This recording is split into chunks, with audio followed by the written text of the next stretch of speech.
Bismillahirrahmanirrahim. Assalamualaikum warahmatullahi wabarakatuh. Saya Kania Rizkina akan menjelaskan tentang reaksi redoks atau reduksi oksidasi. Nah, sebelumnya reaksi redoks ini sering kita jumpai dalam kehidupan sehari-hari. Misalnya, saat mengupas buah apel yang sudah dikupas lama-lama akan kecoklatan karena pada apel itu mengalami reaksi oksidasi. Kemudian pada besi, ketika dibiarkan di udara terbuka, apalagi jika terkena air, lama-lama besi tersebut akan berkarat karena terjadi reaksi oksidasi. Dan di tubuh manusia pun mengalami reaksi oksidasi, misalnya terdapat kerutan di wajah, terjadi penuaan, dan sebagainya. Nah, di sini di reaksi redoks ini kita akan mempelajari tentang pengertian reaksi redoks. Yang kedua ada bilangan oksidasi atau biloks beserta contohnya. Yang ketiga ada setengah reaksi beserta contohnya. Dan yang keempat ada latihan soal. Nah, untuk yang pertama ini ada pengertian reaksi redoks. Nah, reaksi redoks adalah singkatan dari reaksi reduksi dan oksidasi yang berlangsung pada proses elektrokimia. Nah, di sini ada pengertian reduksi.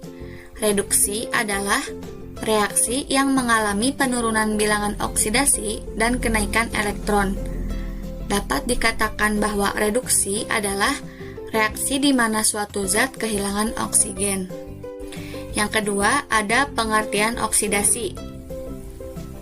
Oksidasi adalah reaksi yang mengalami peningkatan bilangan oksidasi dan penurunan elektron. Dapat dikatakan bahwa oksidasi adalah reaksi di mana suatu zat mengikat oksigen. Selanjutnya yang kedua ada bilangan oksidasi atau biloks. Nah, bilangan oksidasi atau biloks ini adalah bilangan yang menyatakan jumlah elektron dalam suatu atom. Penyetaraan reaksi redoks dilakukan dengan cara menyetarakan elektron yang dilepaskan oksidator dan elektron yang diikat oleh reduktor. Nah, bilangan oksidasi dapat ditentukan dengan cara yang pertama, atom dalam bentuk unsur bebas memiliki nilai oksidasi 0. Contohnya adalah Fe, O2, H2, dan Mg. Yang kedua, bilangan oksidasi atom sesuai dengan muatan ionnya. Contohnya, Na+ memiliki bilangan oksidasi +1. Dan Fe2+ memiliki bilangan oksidasi +2.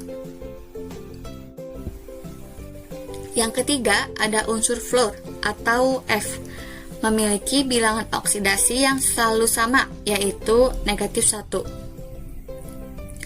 Yang keempat, bilangan oksidasi hidrogen yang berikatan dengan logam adalah +1, dan yang berikatan dengan non-logam bilangan oksidasinya -1. Yang kelima, bilangan oksidasi logam sesuai dengan golongannya. Contohnya, Mg memiliki bilangan oksidasi +2 karena berada pada golongan 2A. Dan yang terakhir, bilangan oksidasi unsur golongan 6A biner adalah -2, sedangkan bilangan oksidasi unsur golongan 7A biner adalah -1. Yang ketiga ada setengah reaksi.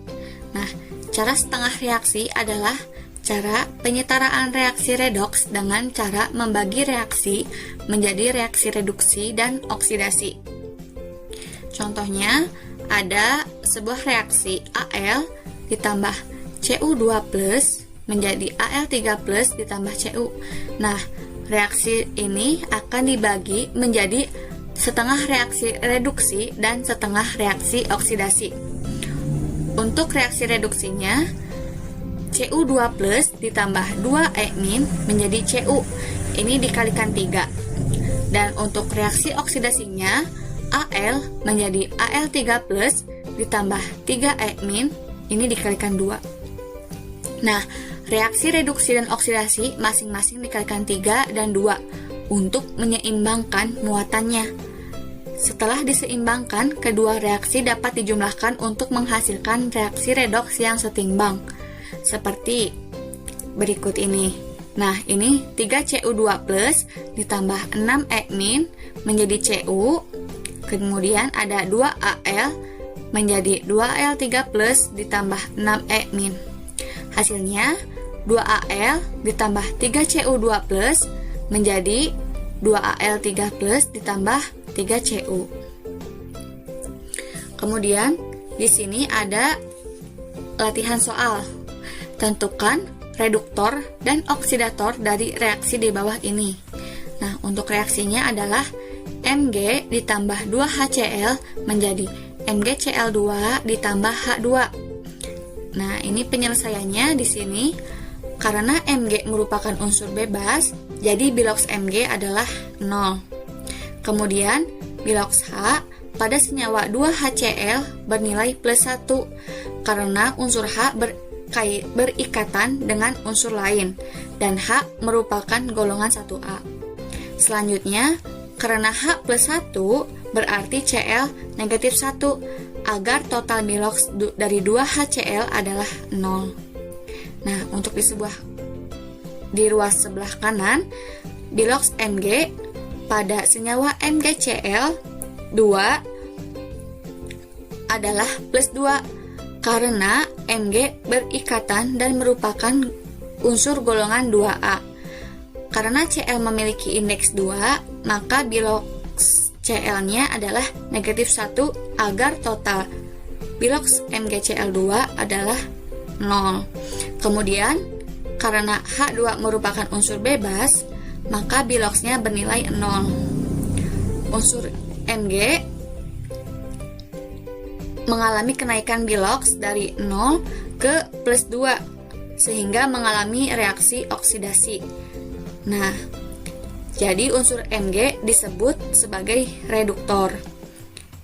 Sementara itu, unsur H mengalami penurunan biloks dari +1 ke 0 sehingga mengalami reaksi reduksi. Jadi HCl disebut sebagai oksidator. Sekian pembahasan dari saya. Kurang lebihnya mohon maaf. Terima kasih atas perhatiannya. Wassalamualaikum.